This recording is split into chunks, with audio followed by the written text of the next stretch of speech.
Welcome to Create Your Happy, the podcast that empowers conscious women in life, relationship, and business. I'm your host, Christy Holt, happiness hussy and conscious funpreneur on a mission to change the world one beautiful soul at a time. Now get ready, because on this very special bonus season, we are going to take your entrepreneurial journey to a whole nother level. These uncut conversations are designed to support you as you unleash your entrepreneurial brilliance upon the world. My incredible guests and I have come together with a shared vision to empower women to fully embrace their humanness, find their unique voice, and lead with love. All right, gorgeous, it's time to get curious and become inspired. It's time to create your happy. Oh, welcome. I am so excited for this topic today and to be sharing this amazing, I know it's going to be an epic conversation with my guest, the beautiful Rebecka Eggers, who goes by the title Freedom Activator, which, by the way, I love, because is that not what we're all seeking, is some level of freedom? And so I'm super excited to have this conversation. Welcome to the podcast, to the show, Rebecka. I'm super excited to dive in. And I'm going to just kick us off by inviting you to share, whatever pieces of your story are maybe most relevant and that you feel would be a great setup to the stage for this conversation about self-esteem and how that affects how we value ourselves. So welcome. We can't wait to dive in. Well, thank you so much. I'm really glad to be here. The first thing to know about me is that I was a lawyer for a really long time, and that I have a master's in tax law from NYU, which is the top tax program in the United States. I believe still today. It definitely was when I went there. And I spent my career as a lawyer in some of the largest law firms in the world, and ended up being the director of M&A tax planning for a big S&P 500 international corporation. So I have been in the room for big conversations about money, about the movement of money. Been in the room with people who were very, very much connected into the global scene. Been a part of making decisions on an international level. It's sort of interesting.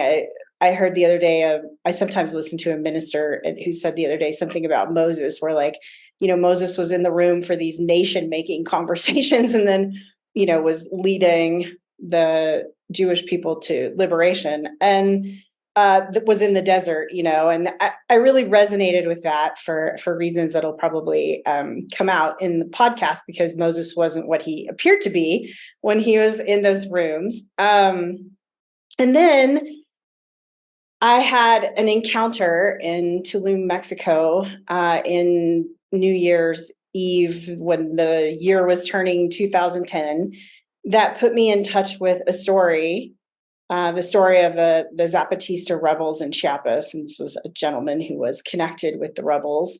And I started to investigate that. And the next time I had, free time I was then a single mother. So that when spring break came around and my daughter went to stay with her father, I made a trip to Chiapas. And when I got to Chiapas, all of the things that I was kind of carrying on the inside, that didn't make any sense to me, all of a sudden the outside kind of matched those things, because there was definitely a lot of suffering in me, a lot of unresolved trauma. And on the streets of the town where I live, there's just very open poverty, very open suffering. And all of a sudden, there was this congruence. And then I ended up going to the rebel territories, which was this is not a story like Che Guevara, and I'm not some hero or something that became a part of the movement. I had literally yet another encounter that was transformative for me, because it was a step outside of everything I had ever known. And as the former leader of that group said, dignity is contagious.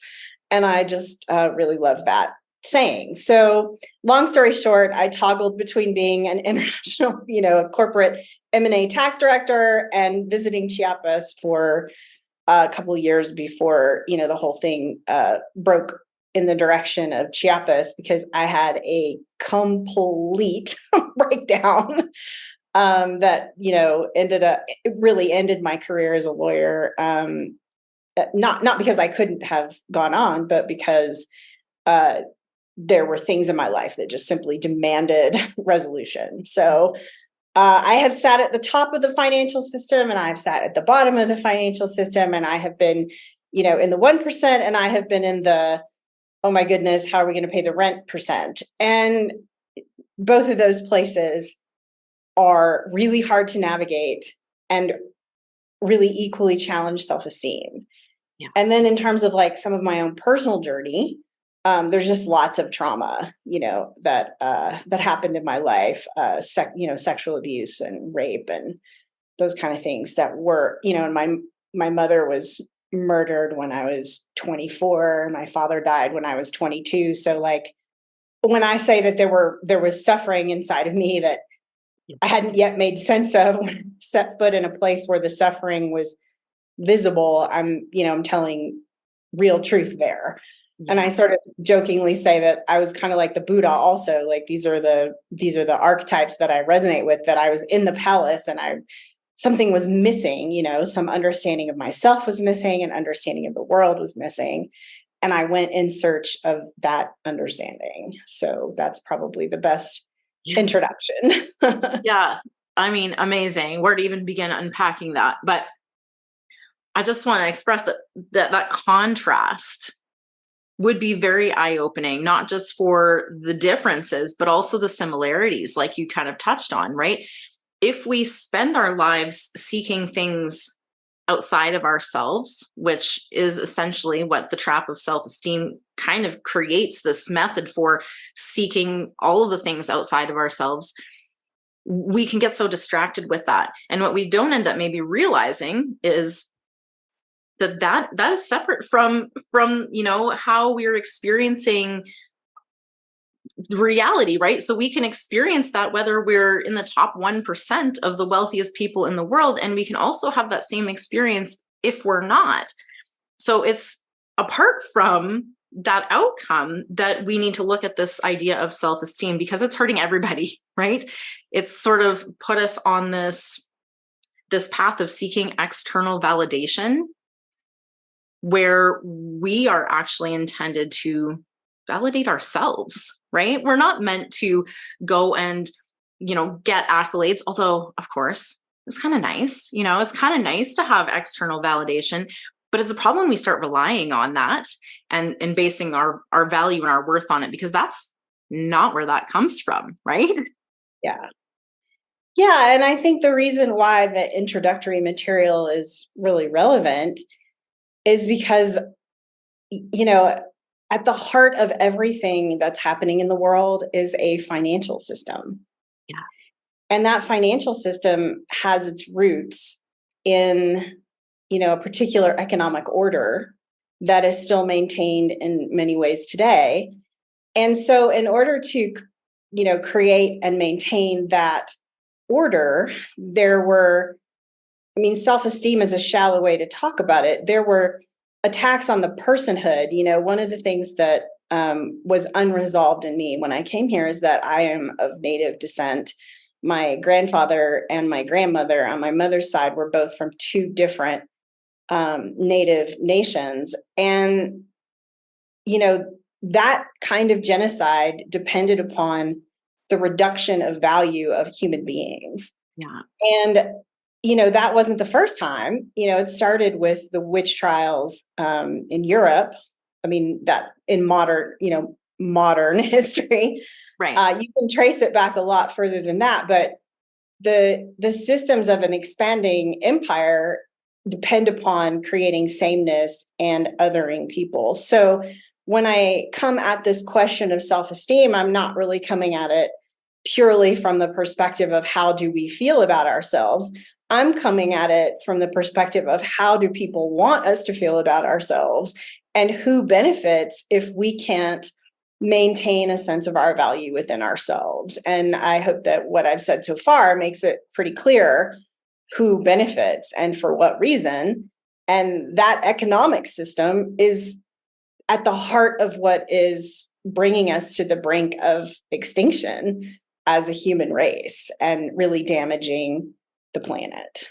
So I don't, Yeah, I really went deep fast. We're just diving all the way right in there. But absolutely, the systems that are in place are also perpetuating this. They've created it on purpose in a way, right? To create that conformity, to have us all fitting in a box, to not be asking, big questions, not be doing something different than the norm, not challenging, the systems in place. And it's a trap. We're stuck in a trap, and we're on a hamster wheel that the systems are perpetuating. So, yeah, well, and also sorry. And I was going to just interject also to justify enslaving and killing. And, my grandfather was descendant of the Choctaw Nation, which was the first Trail of Tears. And so, by that point, being Christian wasn't enough to save you. So even though the people that were being herded along the Trail of Tears were often had converted to Christianity, they had been by that point othered in some new way. And the justification of genocide, and the people that were lost along the way were the elderly who held the culture and the very young. And it was devastating experience that was all about land and resources. So we're not supposed to ask questions about that. We're not supposed to dig into that. We're not supposed to relate the feelings that we have about ourselves to intentional efforts to extract. And if you go back to the witch trials, it was about the expanding capitalist model that had to do away with the old community ties. And the people who often suffered were older women who knew the community bargains that were being broken and the history that was supposed to be forgotten. So it's just a very old tactic. And it's so unfortunate because there is so much wisdom being essentially buried that could really change the world if we would be a little bit more open to hearing, and some of it may have even been lost, which is an even greater tragedy, because the world needs this wisdom. We don't need to just move forward thinking we know it all. That's such a terrible short-term process and way of looking at world change, is to just ignore everything that we've seen before and go with what we think is right now. Like we've got to take a look at the bigger picture here, and we're missing a ton of wisdom that could really help us make this world a better place if we would be willing to ask some of those questions and go into those places and give voices to the people who may have not had a voice for some length of time. I think everyone's voice is worthy of being heard. And this is a kind of a tangent, but yeah, these systems, it's religious systems, it's the education system, it's the capitalist system, it's the patriarchy. And each of those could probably be an hour-long conversation, probably on their own, as to how those systems are impacting the way we're living today. But we're here to talk about self-esteem. So we'll not tangent on any of those probably very worthy topics. But I would love for you to share what your ideas are as far as, like, I know you have this key to share with us, and this is probably the first step to breaking free of this hold of the idea of self-esteem. So I'm going to throw it back to you, Rebecka, to share your wisdom on breaking free from the self-esteem trap. And then we'll talk, maybe we'll go into navigating and how to incorporate that into your everyday life, because sometimes knowledge is one thing and embodiment is another. So let's tackle the knowledge and the wisdom piece first, and then we'll get into the nitty-gritty practical steps. Okay. Well, the key is really simple. I created it, sometime deep in the last presidency. That's kind of how I count time now, somewhere in the middle of that age. I sat down and I thought, I've been working with people for a pretty long time now and fulfilling their dreams. What is the one thing that I think is the key to opening that door? And I wanted it to be potent, and I wanted it to be clear. And I came up with less than 10 words to blow apart the whole self-esteem inquiry. And that is that your value is established. It is never in dispute. So once you have that as the key and you sort of hold it in your hand as the opener of doors and also the closer of doors, a whole new set of questions opens up, and you realize that you've been constantly trying to find self-esteem, trying to feel better about yourself, and that actually, real progress lies elsewhere. It's not that you don't have to deal with those feelings, because definitely those feelings are there, and there are things that your experience has sort of wired into you. Obviously, the things we're talking about are complex. Yeah. But once you have that one thing in place and you take questions, I call it the referendum on lovable. Like if you take the referendum on lovable off the table and you hold the key in your hand instead, then you're asking a whole other range of questions. One of which is, what do we do about the fact that we may have self-esteem and we may have the ability to value ourselves, but as in the case of my ancestors, you're still being shuffled onto the reservation, like the world is still not valuing you. So all of a sudden that inquiry takes the question of self-esteem and actually shows you the ways in which that is an external reality that is acting upon you and pushing you to make certain choices about your life that are self-defeating choices. Because the moment self-esteem is pricked, we all kind of go into this place naturally of wanting to ironically defend our self-esteem or feel better. And the answer is often to externalize fully that question about your self-esteem and reduce the situation to something else that you can rely upon in that moment to make better choices. It's so interesting that like the whole topic, the whole way we've been, I'll say, conditioned or programmed to respond. And I'm a big fan of, I suggest to people all the time to try something on. And so that would be my recommendation, is to try on this key that your value is never in question, right? It's never up for debate.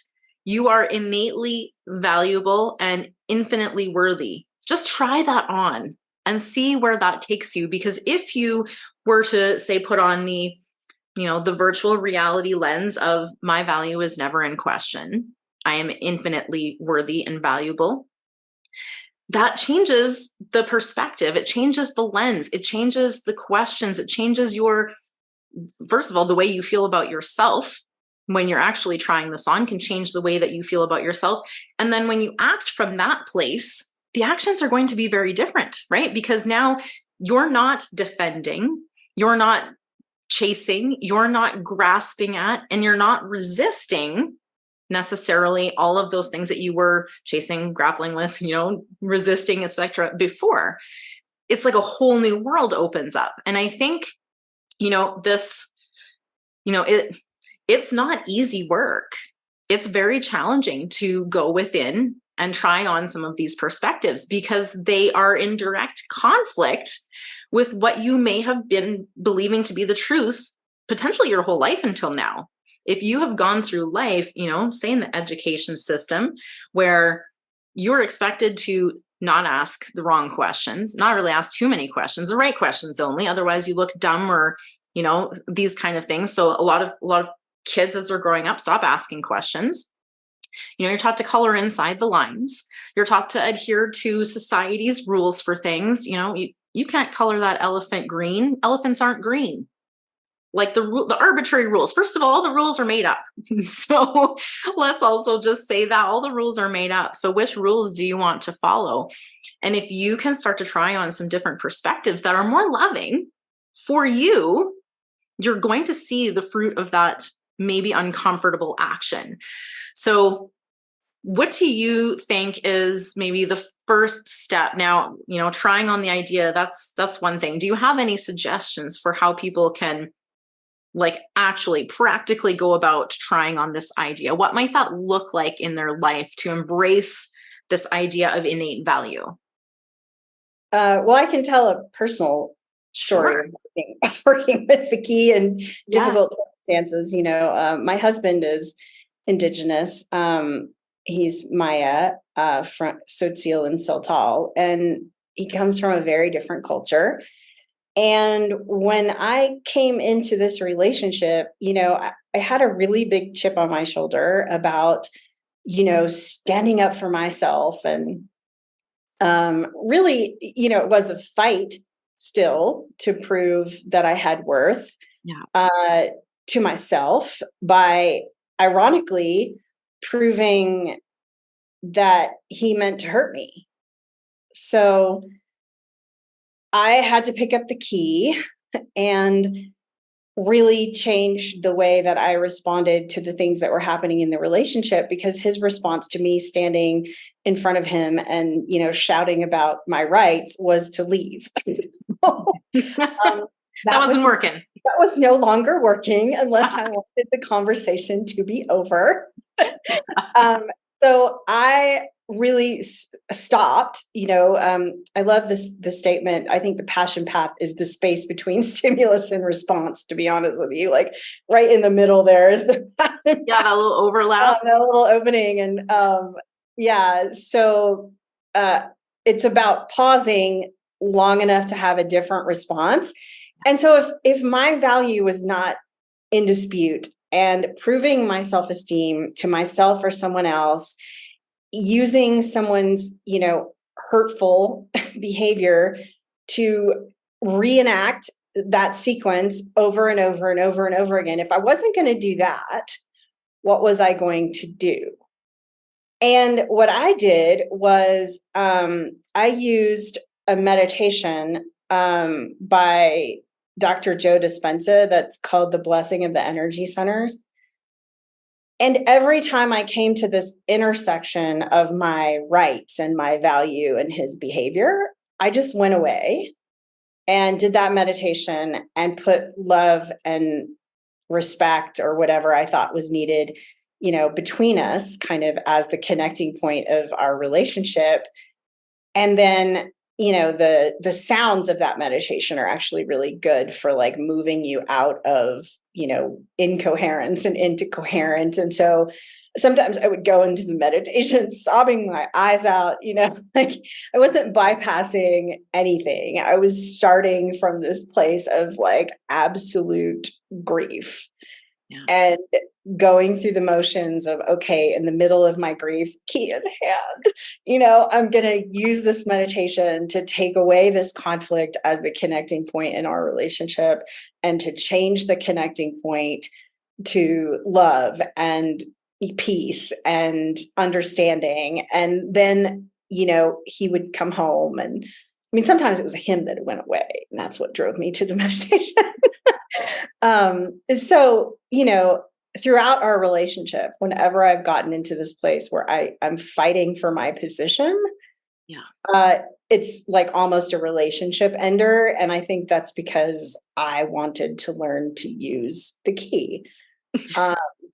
Well, better to use it and embody it and really understand it on that level to teach it, right? Like that's like a necessary part. Until you've really, experienced it and embodied it, it's just words. The experience is what really adds to the understanding and the true wisdom behind the key, right? Yeah, definitely. It has to be walked out in your daily experience, or it's meaningless. Yeah. Like yes, I can end your inquiry into self-esteem in less than 10 words. And you're going to have to use those words every day in every situation to open and close doors all the time to get the benefit. Yeah. When we go through life, our brains, they're very efficient, right? But they operate on the past. They operate on the past information, our past experiences, the past emotions. And very often we have a mental image of what's going on in front of us that is unrelated to what's going on in front of us. It's coming from and completely created by this perspective of our past. So if we have been hurt, traumatized, big, small, any big, small hurt, big, small trauma, big, small experiences, emotions that were or weren't processed, especially those ones that weren't, we're still holding those. So when we approach a current situation, and we can get defensive for sure if it feels like it's a threat to our safety in some way. But again, this can be playing out some of these past experiences and bringing them into the moment, which clouds our ability to see clearly what is really happening in front of us. So we have this mechanism, right, in our brain that allows us to confirm, I was right. This is exactly what's happening, exactly what I expected was going to happen. And so it's almost like we're seeking it out. Now, we're not doing this on purpose, and this is not about blame, and it's not about bypassing, like you said.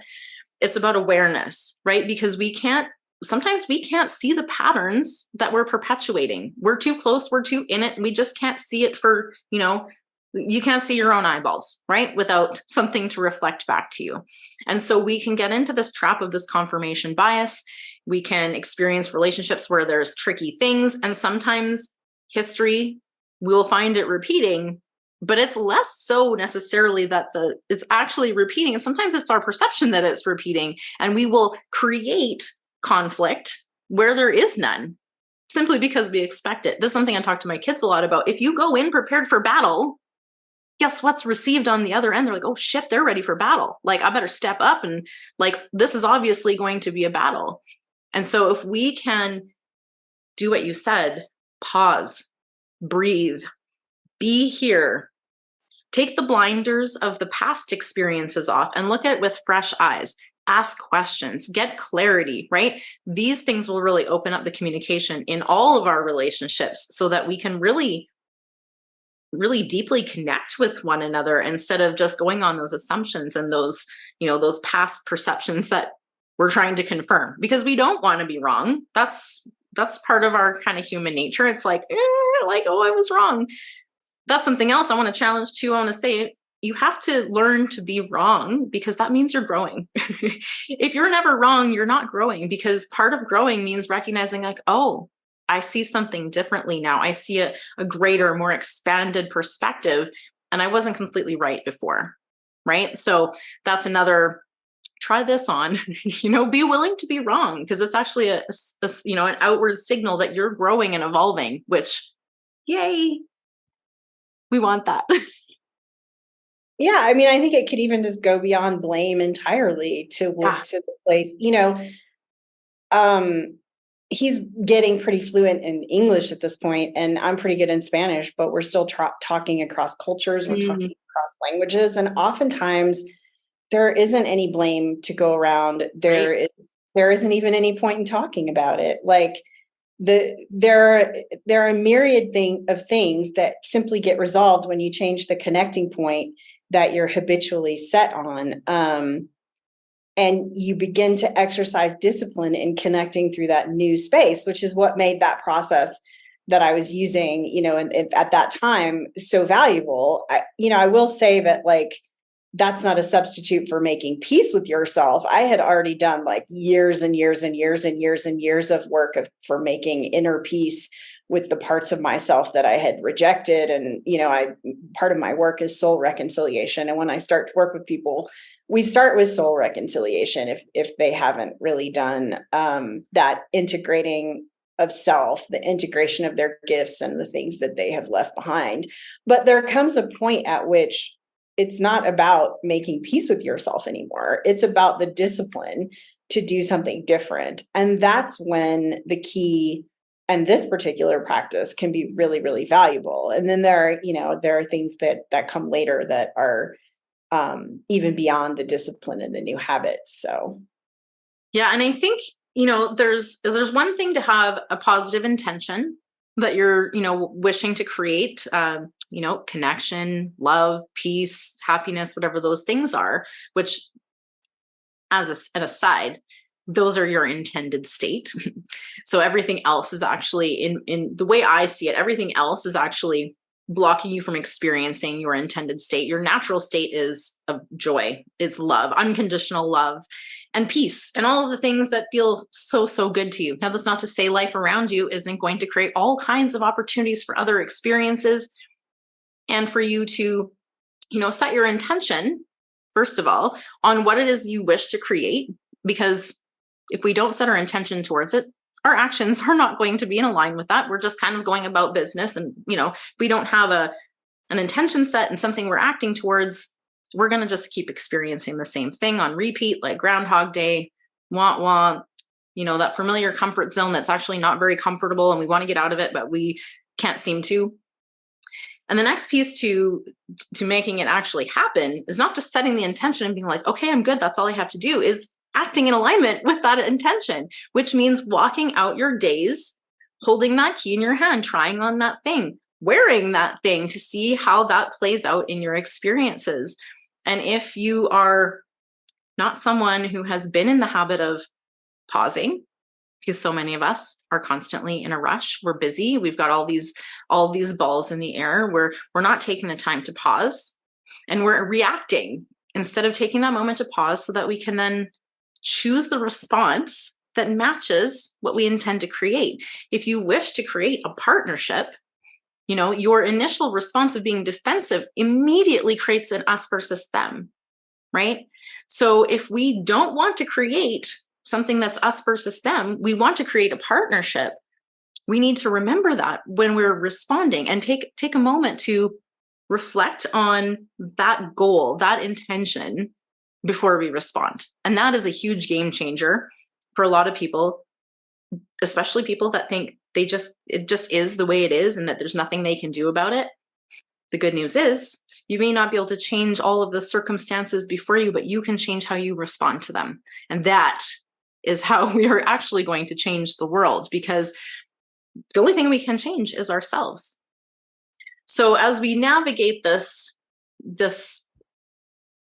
experience of self-esteem, we want to actually encourage you guys to try on the lens of self-empowerment, right? This is like more love, more compassion, acceptance, self-forgiveness, all of these things that allow you to express yourself as a whole human being, because you are already whole, even though there are parts, probably like Rebecka, like you said, the parts that you kind of were like, oh, not that part. I kind of, resisting that part of me or that experience. I don't want to, so it's not about bypassing anything, but it's actually about integrating all of it and really truly accepting the magical person that you are.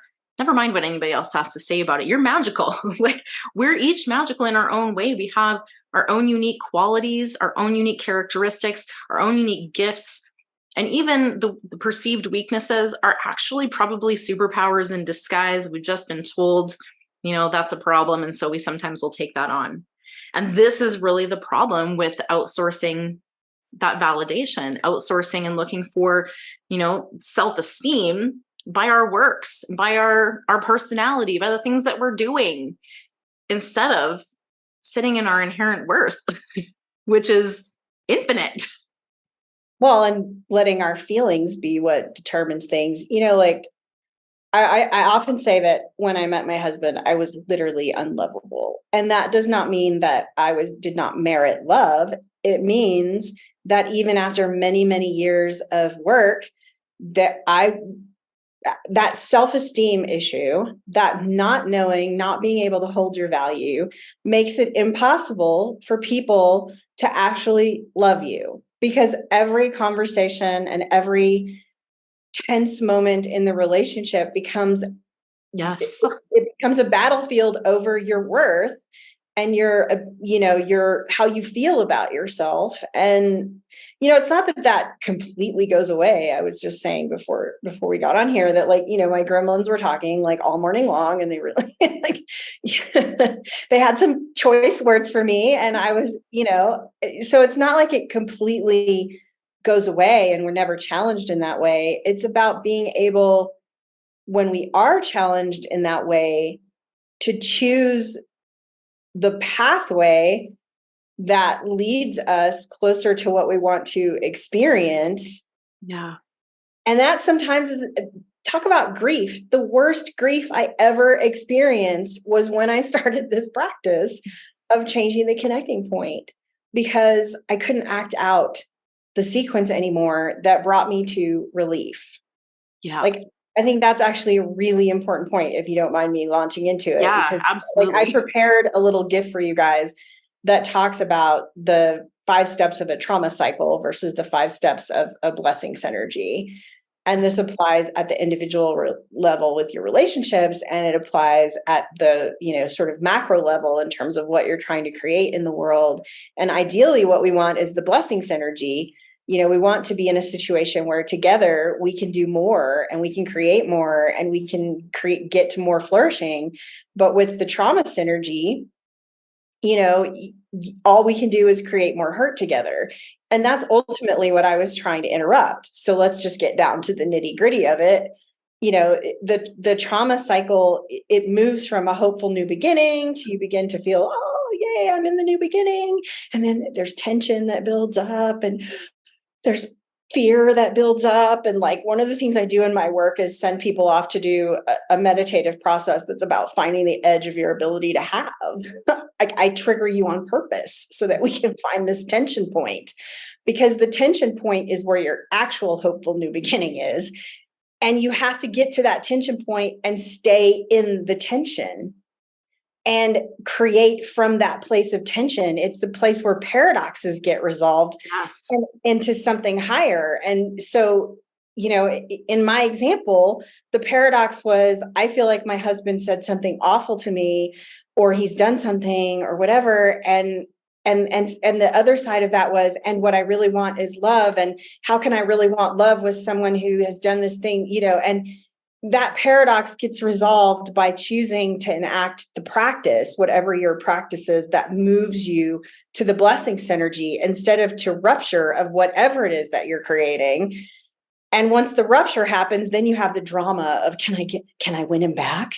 I mean, I had that drama. Boy, when he left a couple times, he left. Like, it was 2 months before he talked to me. Oh, yikes. Yeah. So that was like his firm line that he was not doing it. He was not going to be my tool of proving that I'm powerful. So he was just like, go ahead and prove you're powerful. I'll be over here. And that's sometimes what we do need to do to let someone move further along their growth process, their growth journey, because sometimes we do need to have our own boundaries. Again, that's another conversation. So, having boundaries is actually for both you and for them, but it's hard to have boundaries if you're not clear about who you are. And when you are basing your worth in all of the things around you, you likely don't know who you truly are, because again, you are essentially love.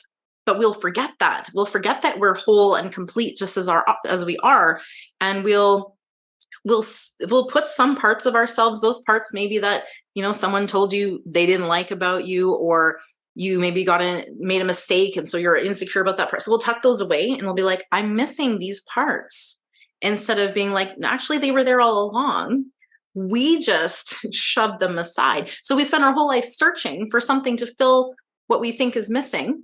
And I shared yesterday, and I've shared it before a number of times, we look for someone to complete us as though it's like there's something broken or missing. And what we're missing is the fact that we're already whole. And we don't need someone to complete us. What we actually need in that circumstance is someone who completely accepts us. Someone who says, hey, I see you, all of you, and you're perfectly imperfect. And I want to push those boundaries with you, not the boundaries, not your personal boundaries, but like those boundaries of the comfort zone, right? We need to lean in and seek that discomfort. And I will say, I was not always a fan of seeking discomfort. I'd say 5 to 10 years ago, I was very much someone who would have said certainty is like my top value. But I think that's probably because in that time I had an awful lot of uncertainty in my world and I didn't know how to cope with it.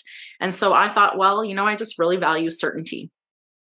But the truth is, you know what certainty is? It's like your familiar comfort zone again. That's not where your dreams come true. It's not where you learn or expand or grow or have these incredible, amazing experiences that you haven't yet had, right? That does require us to lean in, to seek some of that discomfort, to toe the edge a little bit. When I go hiking, it's kind of the same sort of thing. Like as you gradually push your comfort zone, the limit of your comfort zone becomes bigger. And now you're doing more things and your comfort zone is like even bigger. And so those things that were so scary before that were outside your comfort zone are now inside of it. And so you're able to hold much more. You're able to embrace the paradox, the big picture, the both and instead of the either or. And that's where life gets really juicy and exciting, because now you have all of this opportunity and all of this possibility. Everything even outside your wildest dreams becomes available when you are willing to embrace a little bit of discomfort. And that's not easy to start that process, because we humans, we don't like necessarily to be that uncomfortable, right? So we have to just try on the idea of being a little bit more uncomfortable, like uncomfortable for the purpose of our growth and our evolution, because that's what we're here to do. We're here to create these incredible experiences. And if you don't want them to just be on repeat, like, oh, like same shit, different day, then we have to be willing to do something a little bit different. Calling all strong women. Are you trapped in a cycle of people pleasing? Are you tired of saying yes when you really mean no? Have you been living for everyone but yourself? Welcome to Authenticity Unleashed. Imagine a life where you call the shots. Imagine living truly happy and free. Authenticity Unleashed was designed just for you, so that you can create the life and relationships that you desire and deserve. Picture setting boundaries without guilt and building relationships that truly lift you up. Ready for a new adventure? Register now and start your journey to a more authentic you. Craving more personalized support? Upgrade now and get tailored one-on-one guidance. Your life, your rules, your moment to shine. This is your Authenticity Unleashed. Generally, doing something a little different, creating a new habit, does create discomfort. And especially if there's like some like incongruence within you, something in you believes you can't have that, it can create this incongruence, which probably sends you back to square one, like you said in your process. Be like, oh shit, like actually there's some big resistance here and it's unresolved. And we might not know why we're back at square one, thinking like, I thought I was going to do this thing and I don't know why I didn't show up and it was too hard. And like, I guess I'm a failure. And it's so easy to stay stuck in that loop when none of those things are actually true. It's just part of the process to really embrace that discomfort and to really be okay with trying things and maybe failing at a few things, because that is how we learn and grow and expand. Well, yeah. And I think the tension point is most often tied to, trauma has a tendency to build up inside of you when you're trying to do something new. Yep. And one of the worst wounds that people suffer from is what I call a seduction wound, which is like that grooming that happens where someone is using your own needs, wants, and desires against you in order to obtain something from you that they want. So like, this is the stuff of like childhood molestation, and also of the way that, oftentimes as women, we come under the attempts of a man to seduce us early in our lives, as young women or even as girls, that ultimately leads to an extraction of pleasure from us when we thought what we were going to get was connection. And so that's often what people are dealing with when they get to that tension point in a relationship and the fulfillment of a dream, because anything that touches upon something you need or your own pleasure or your desire and looks like it's going to fulfill it, the way that you release the tension is to destroy it. then you were the one who took the action, and then you get into the drama. Can I reconstruct this?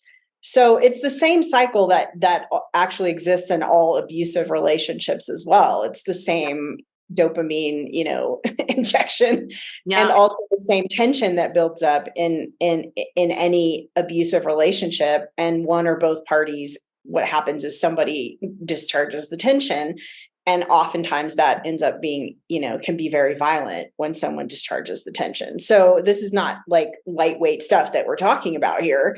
It's the internalized cycle of violence that so many of us carry, and the repetition compulsion that the only way we can start to feel comfortable is by releasing the tension and getting back to what's familiar for us.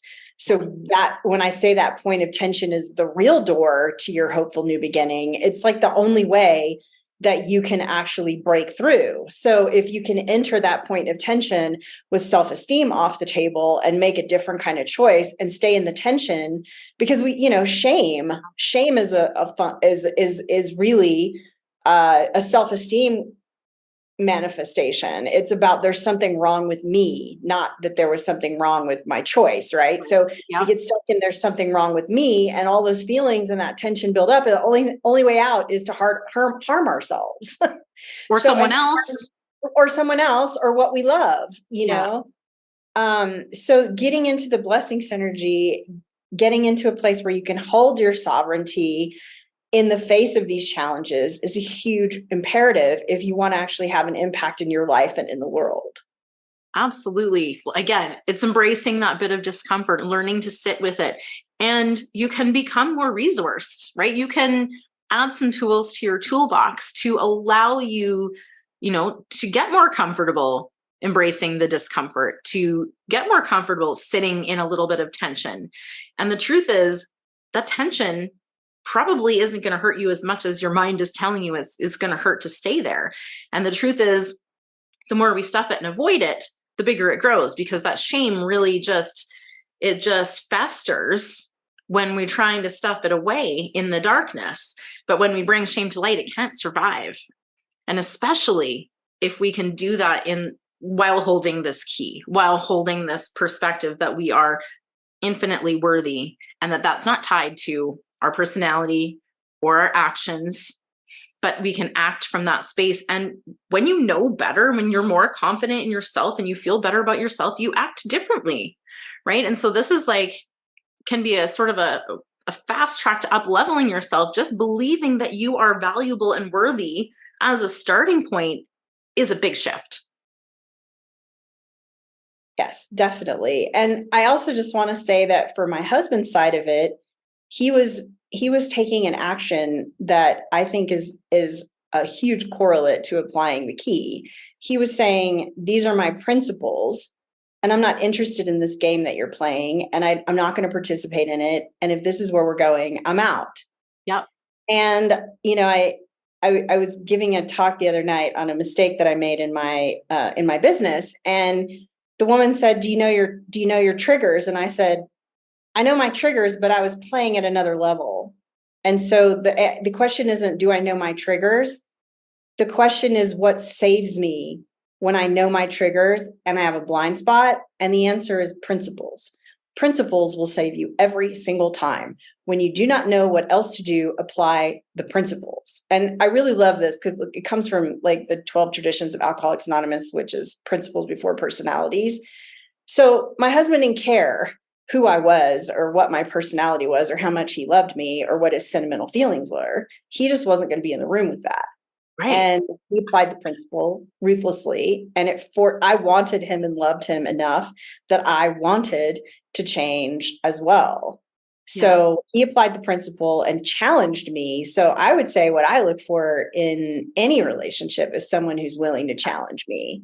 Someone who wants to grow with you. Yeah, someone who wants to grow and who can perceive that there's a growth point for me and insist that I rise up to it instead of coddling me.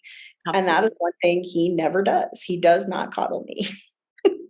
And that's a good thing because, we get into these patterns of things and we, as a unit, in a couple or in any relationship really, but two people, if one person is acting out their wounding and the other person is responding on their emotions as well, that's a recipe for fucking disaster, right? Because the idea, I think, behind what you're saying, you can correct me if I'm not getting this quite right, is really acting out of our emotions can cause us a lot of problems. Now, it's not the emotions that are the problem, it's the actions without taking the time to respond. We want to listen to those emotions, acknowledge them, allow them to flow through us, but we don't always want to act from those emotions because that can be really hurtful and damaging and counter to what we actually wish to create for ourselves. If we act always on the emotions without pausing to think, is this, like you said, in line with my principles, or is this actually in contradiction to my principles? if we even took a moment to reflect on that, that could really help us act in ways that are more in accordance with the things that we want to create, and thereby create less of the shit we don't want, right? Because I think a lot of the experience that we're like, that didn't go well, chaos, drama, whatever else, is because we're often acting from a place of our emotions. And again, not to bypass, not to ignore, to recognize, but to just take a pause, take a breath, be in that moment, sit with those emotions, but don't act from them on autopilot. This is just about being conscious in your contribution to the relationship, to the experience, to the situation, right? This is what radical responsibility in action looks like. It's, okay, here I am. This is what's going on. This is my emotional response to it. Wait a minute. How do I actually want to respond? And this works in all kinds of ways. It could be like, okay, let's say from a diet perspective, from a relationship with food perspective, if you wanted to say feel better in your body, because I'm not really into like weight loss or all that stuff, but if you wanted to do things that feel better in your body, but find yourself sabotaging, it would be really beneficial to pause at that moment where you have the craving and say, is this in alignment with my bigger principles to feel good in my body, right? And if we took that moment to pause and make the choice, then we could also mitigate the shame on the back end and the guilt on the back end, because we tend to do this as humans. We act from, emotions, we give into the craving, and then we beat ourselves up for it later. So we have this whole like shame shitstorm going on. Whereas if we would have paused, it's also okay to choose the craving. Hello, I've done that. But if you are consciously choosing it, there's no need for the guilt and shame on the back end, right? Because now you've made a choice and said, actually, this does align with my key principles to take care of myself in this moment. So whatever your justification is, right? But then you can't go later and beat yourself up for not staying in line with your health goals. You have to just give yourself compassion and grace that in that moment, that was the best choice for you. Because I think ultimately, we're always doing the best that we can with the resources and understanding that we have in that moment. And it's all too easy to look back on past decisions or past actions and beat ourselves up for making the quote unquote wrong choice. And I don't actually think there is really ever a wrong choice. First of all, right and wrong is just a judgment that we're making anyways. It's not really subjective. And if you learn from it, how could that ever be wrong? It might have been the uncomfortable choice, right? It might have been the more difficult route to get where you wanted to go. But we can save ourselves a whole lot of heartache and suffering if we stop with the beating ourselves up on the back end. I know I took a little tangent there. We'll bring it back. Really. Yeah, I mean, it's related, but I think it's I think we can wrap up the conversation about how we orient ourselves with an examination. And this is in the materials that I prepared for you guys, that will tell you how to get to them later. But if you think of a galaxy, at the center of any galaxy, there is a supermassive black hole that's part of what holds the galaxy together. And if you go to a trauma synergy, everything's revolving around your circumstances and your pain and your trauma and your feelings. And that's the black hole around which the entire galaxy of your life rotates. And if you can get to that point of tension and stay there and move through the portal to the blessing synergy, the supermassive black hole at the center of your universe isn't self-esteem. It's actually holding the key while adhering to what I call your passion pact, which is the agreement that you've made with yourself and with the spirit to bring through your unique gifts or transform your marriage. It's the whole panorama of becoming who you want to be and contributing what you want to contribute in the world. So then you get a whole different cycle of what you're going around, right? You come from the tension and you get into a new cycle and you apply, I'm not going to spoil it for you, but you apply the new rotation, you apply, some power archetypes, which a lot of people talk about power archetypes now. And that can be traced back to a book that was written for men in like the 1990s, which is the King, Warrior, Lover, Magician, which is the power archetypes of the masculine. So you're applying then the power archetypes of the masculine to rotate around this central functioning black hole, which is the wisdom of what you have agreed to create in your life. And then you have a whole different experience versus, in the trauma synergy, all the immature parts of you are rotating and controlling, and there's no wisdom at the center. There's only the pain of what happened to you and the gravity of your circumstances pulling you again and again and again into loss. There's no movement in the trauma synergy. It's like pretend movement. The downward spiral in a way. It's a downward spiral. It doesn't ever go anywhere. Nothing ever changes. It's just, I've been doing some training in the Mexica, which most people know as the Aztec, methodologies and medicines. And one of the questions is, how many times have you died in the battle to bring your dreams to life? And most people think, oh, how many times have I shed a part of myself to become? And what it's really saying is, how many times have you enacted the quote unquote karmic loop? And the whole practice that centers around that question is one of activating the renewal that allows you to easily enter the blessings energy. And I do think the timing of the choice to do that work is important, because I believe that you need to take these intermediate steps of making peace with yourself, and then, going through the discipline of making a new choice. And then you get to a certain point where you're like, okay, I'm totally tired of this practice of discipline. And now I want to easily move and stay in the blessings energy. And, there definitely are practices that are aimed at that. And they are very beautiful practices that are about honoring the ways that you have died in the effort to bring through your dreams. So. And you mentioned these masculine power structures, power archetypes. Mm-hmm. I'm curious your reflections on, I know we were going to talk a little bit about men versus women in this whole self-esteem game, and how men approach it very differently than women, and how that affects, creates differences in their own sense of values and their own journeys as well, right? Because again, that having that sense of value is a couple steps ahead maybe on the journey from where we're at, if we haven't sort of put some of these key things like self-acceptance and self-love and compassion and other things in place. That can feel like, I don't even know what you're talking about. It can sound like complete gibberish to think about going that far. Anyways, share with us whatever you have maybe noticed with the differences between men and women on this topic, because I always think that's very interesting to see how some of this conditioning and programming affects on different angles, because we are in a patriarchal system. So things do not hit men and women in the same way.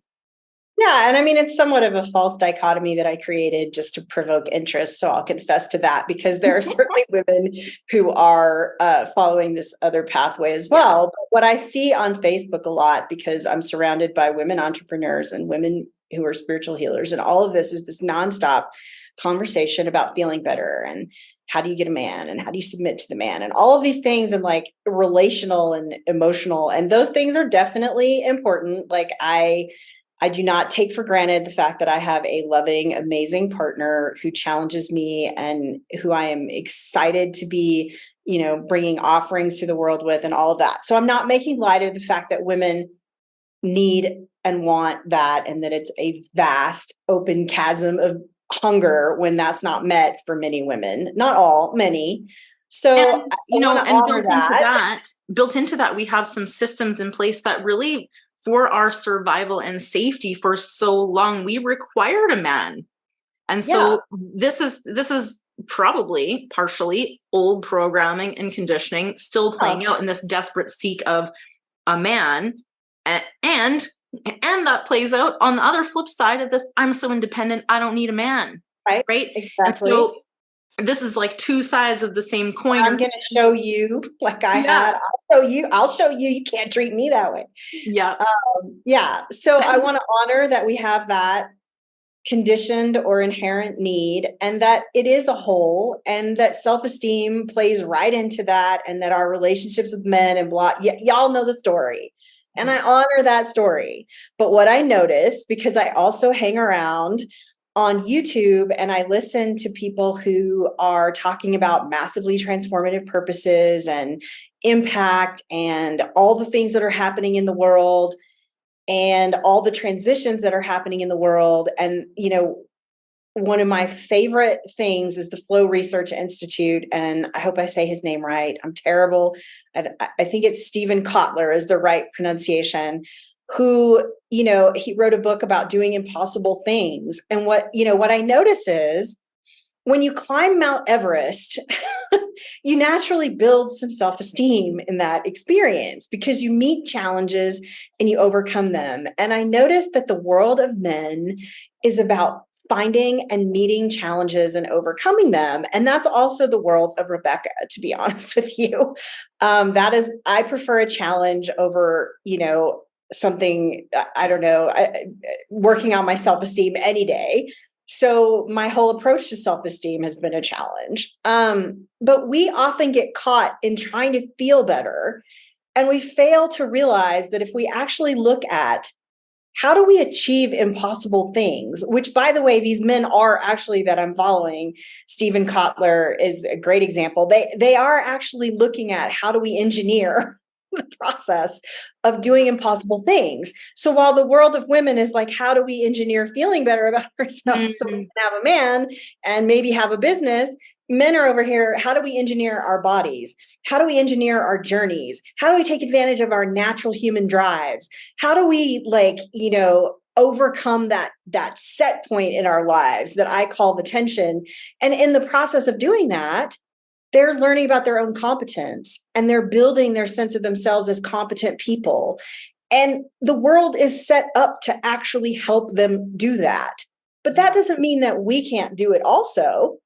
That we can't become about the challenge and about doing impossible things and about, externalizing the question of our value.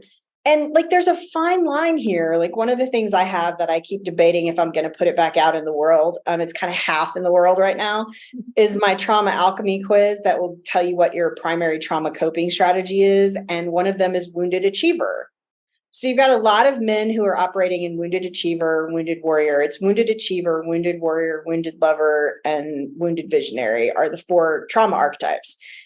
And, you can easily be in the world of achievement to the exclusion of actually doing soul reconciliation and changing the way you react to things. So I'm not saying that achievement is the cure for everything. I'm just saying that there is a pathway in life that is about something that you're accomplishing in the world. And if you're actually on that path in a meaningful way, you're not in the wounded achiever because the wounded achiever loves to just be busy.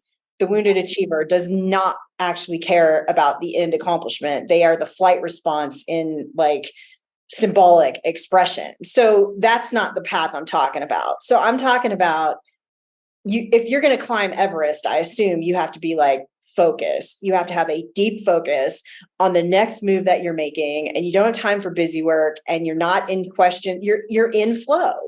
Yeah. And I think flow and creativity and doing impossible things, these are the things that have really saved me. The last few years have been, I live in Chiapas, Mexico. I don't live in the United States. We had a different pandemic.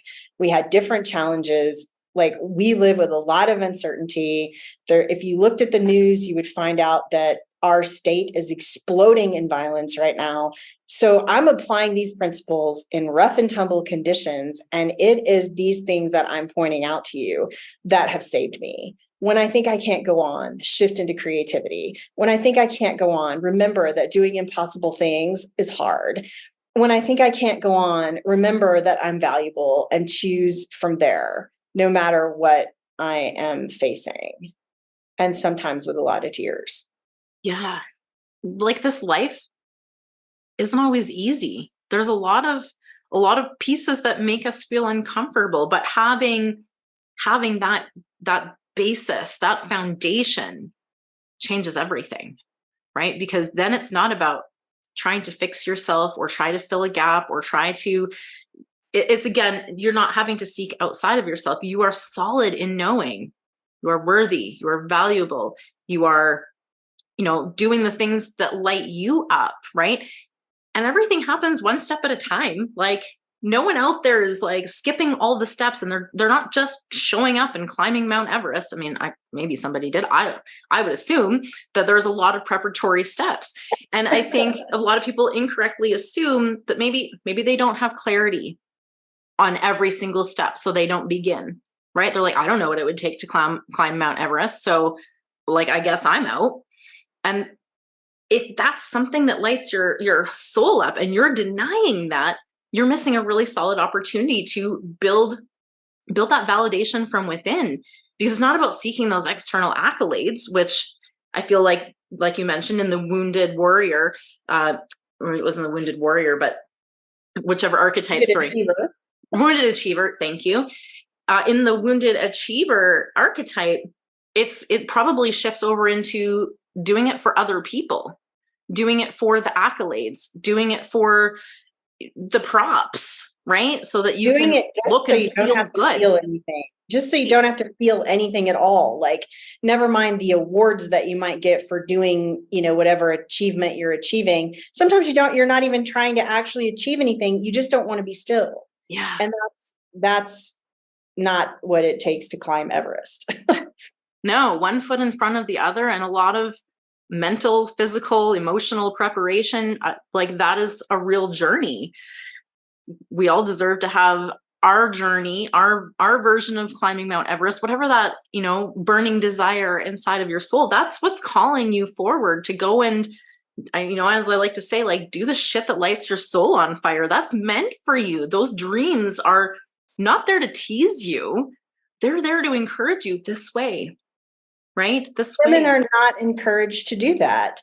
Yeah. I mean, it's no accident that women are stuck in these questions of self-esteem and value. It absolutely serves the setup for women to be there and to feel that there's something wrong with them when they don't have this hole filled, and, when they feel bad about themselves. And like, the thing that robs you, like, here's the secret about self-esteem work.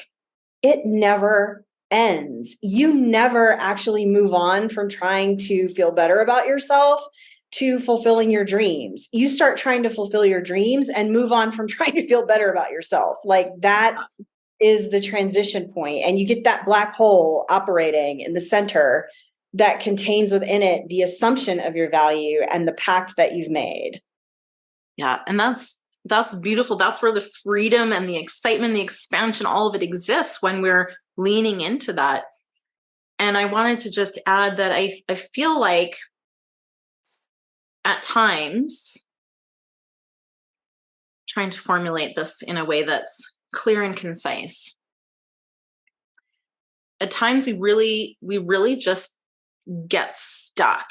And when we're seeking outside of ourselves, that which can only come from within, we're just making an error of looking in the wrong place. And so it's not to say that you're doing things bad or wrong. It's just that you're not looking in the right place. And the trouble with the uncomfortable emotions and shutting down to avoid it is that we actually numb out to all of the emotions, and we're missing out on not just the uncomfortable ones, but the ones that we would ideally like to experience more of. It comes as a package deal. We can't just have one side without the other. We live in a dualistic world where there's a whole range, right? And we can embrace the whole paradox of all of the things and have all of the experiences. And yet when we start to shut down pieces of that, we don't realize we're shutting down a lot of what we truly want at the same time. And so that is part of this expansion into being willing to sit with the discomfort, being willing to sit with that tension, because that is what's going to allow you to truly live and embody and experience that unconditional love, that deep peace that surpasses all understanding, the bliss and the joy, that deep interconnectedness of truly knowing someone at the soul level. We can't achieve that when we're stuck in this loop. And when we're numbing and avoiding and shutting it down, it blocks us to all of the things that we truly desire. So we're going to get out of that loop. Yeah, definitely need to get out of that loop. And, I want to take on another piece of the industry Okay. Everybody going to hate me. But I want to take on the self-love stuff. When we have had a life filled with not love, we do not know, we can, love is not a purely inside job. It's something that when we're a child and we receive love, we grow up to know what love is. And a lot of the self-love industry is aimed at, again, trying to make you feel better, trying to whip up good sentimental feelings about yourself. And I want to say that real self-love, as it comes into play, like in soul reconciliation, is that when you become the heroine or the hero of your story, and you mount up your trusty steed and you ride into the traumas of your life and you rescue parts of yourself that have been trapped in those traumas, and you hold them, sacrosanct within yourself, you give them a home, that's real self-love. And when I talk about soul reconciliation, I take you through a process that is about real practical embracing of self that happens in the hardest moments of your life. And that becomes the predicate for making this transition out of the trauma synergy, where we then go into triggering things on purpose to find out where your edge is, but it all begins with creating a real integration within yourself. That's not about affirmations in the mirror. That's all fine and dandy if you wake up in the morning and say, I'm good enough, I'm smart enough, and gosh darn it, people like me. Right. That's totally fine. But it's not actually getting at the root of the problem, which is that parts of you are still really suffering.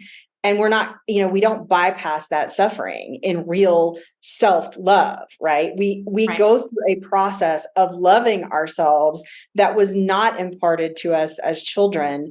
And the best way to do that is to have principles about when, where, and how, and with whom you choose to repattern those things. And so much of what's on Facebook and out in the coaching industry is really not based on sound principles.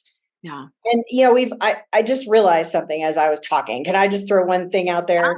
Absolutely. Like, we've been talking a lot about the extroverted expressions of not having self-esteem, and we really haven't talked about an important one, which is what I call the wounded lover. And the wounded lover is the merge response.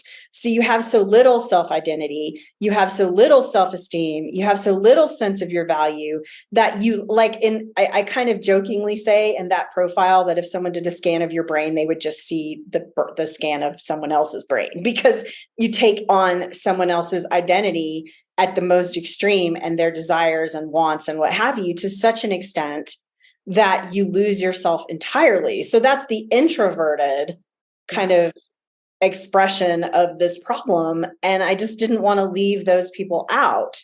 Yeah. And I have a lot of women have that wounded lover response, and it's functionally a codependent response that we take on in order to survive profound, going back to the witch trials, profound societal and intimate abuse.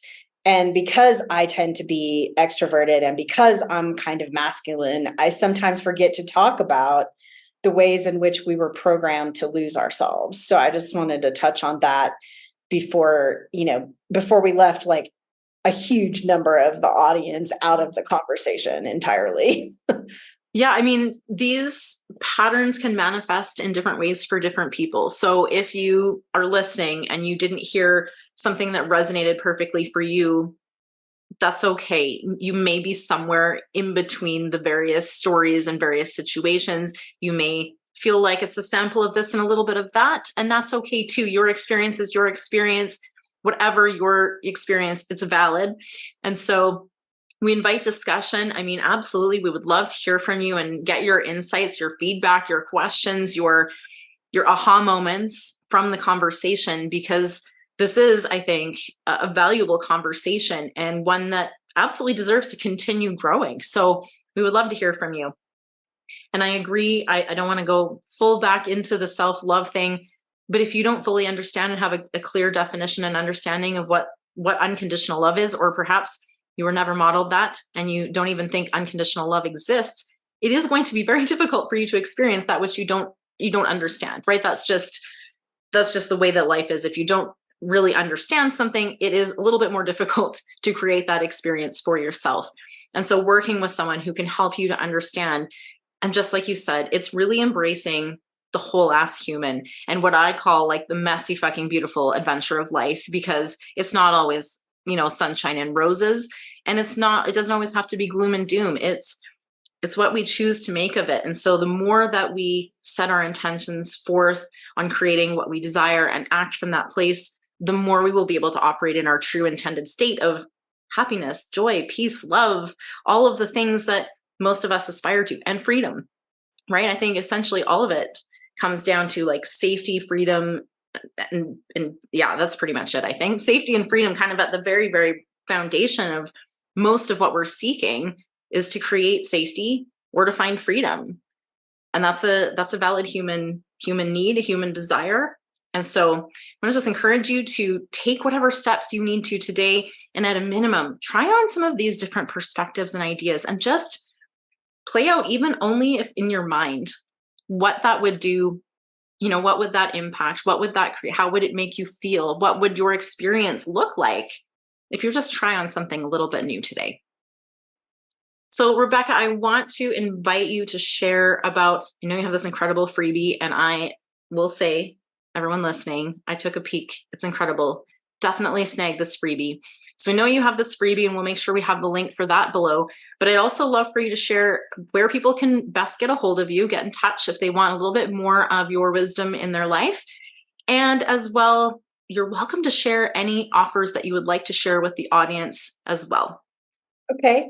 Well, my website's really simple, and the freebie is at the very top, and how you work with me directly is, right below. It's all very straightforward. I'm rebranding right now to do the Redshift Renaissance. I don't know which side it's there. The Redshift Renaissance, which pertains to I wrote a book in 2013, and the last phase of the book, to sort of like just speed through it, is transitioning out of essentially the macro and micro trauma synergies and into the blessing synergy. And the Redshift Renaissance is about the point in alchemy when it becomes material, when the new order is coming through. And I feel like where we are astrologically, et cetera, this is the right place to be. So you work with me directly by doing my Activate Redshift session, and it is something else. When I get together with you, there's a lot of people out there who talk about, I'm going to activate in you, and I'm not going to do anything. We're going to do. And my skills come together with your true desires and with your vision, and we put the X on the spot that marks your treasure, and we activate that treasure, and we let go of some old things. And that's an 80-minute session that you can grab. The other thing I want to pitch is, we talked today about needing new perspectives. And I mentioned that my husband is Indigenous, and he puts out these amazing diamond drops.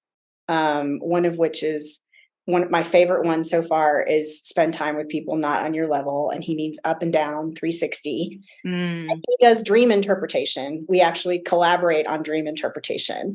And if you want some of that principled masculine response, and you want someone to do dream interpretation on either a waking situation that you have faced or a sleeping dream, or the combination of the two, he learned dream interpretation from his grandfather in San Juan Chamula. And it is a really beautiful, different experience, because you get both of us working together to bring through the interpretation you need to do what I call the midnight mile. So sounds really powerful. I mean, honestly, like I've said, Rebecka, I looked at your freebie, and I want to go back and look at it a few more times. There's so many nuggets of wisdom in this PDF that it just is, it's fantastic. So I really do encourage all listeners to check it out.